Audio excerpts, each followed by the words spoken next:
Hello and welcome to this week's Epic Insight. My name is Lucy Windsor and the topic for today is turning difficult conversations into important ones. So one of the biggest fears people have in business and in life actually is the fear of the difficult conversation. It's something that we have to do from time to time. We all have to have that difficult conversation, and I'm sure you've been in that situation yourself. So what is it that makes a conversation difficult? Well, the sorts of things that people worry about are, I think they might resist what I have to say, or I worry I might upset them, or what if they're confrontational? I hate confrontation. I feel for their situation.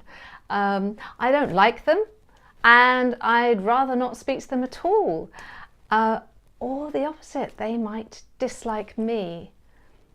These are the sorts of things that go through people's minds before they're having the conversation. And so focus more on all those sorts of things than on the actual topic or the conversation itself.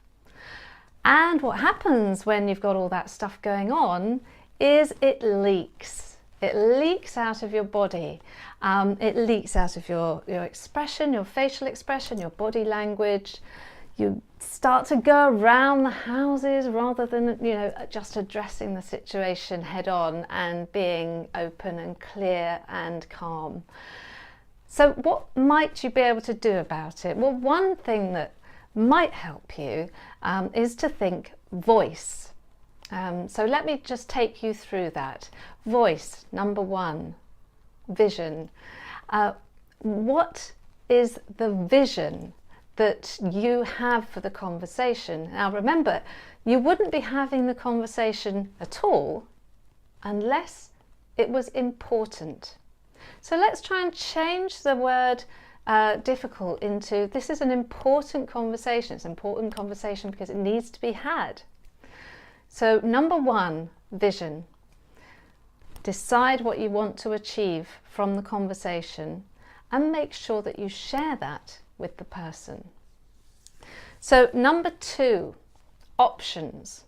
What are the options available to you? You can think about these before the meeting, but you also can think about them in the meeting with the other person.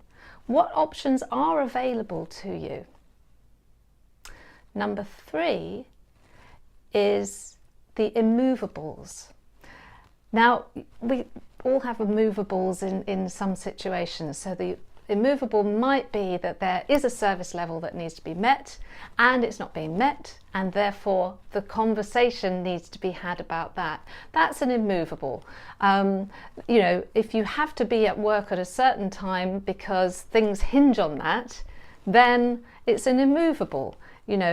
Rocking up at 10 minutes late isn't acceptable because it's an absolute. Okay, so think about the immovables, have those in your mind up front before you have the meeting so that you don't even get into the conversation and try and sort of work around things. Know what's fixed. The next one is clarity. Okay, so you're looking for clarity. Make sure you have really clear boundaries. And what I mean by that is know what your responsibility is and know how you're going to meet that responsibility, and also know what the responsibility is of the other party that you're meeting with. Because what you don't want to have happen is that you suddenly take on their responsibility and go away, and they go away with nothing to do and you go away with all the problem. And by the same token, you don't want to dump on somebody and say it's all your problem. So know what the responsibilities are, know what needs to be done, and know who owns those roles, or if you like, and responsibilities.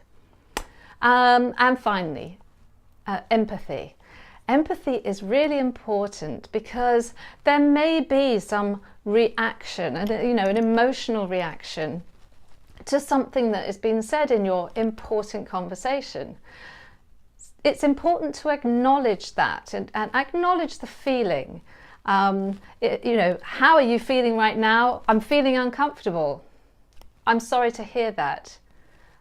You know, what needs to happen that would make you feel more comfortable with this moving forward? It doesn't mean that you change and you yield, you know, to it. You still might have to pursue the important steps that need to be taken, but you can do it and at the same time say, how can we make this less painful for you? How can we make it more easy for you? How can we make you feel more in tune with this, or more understanding of this?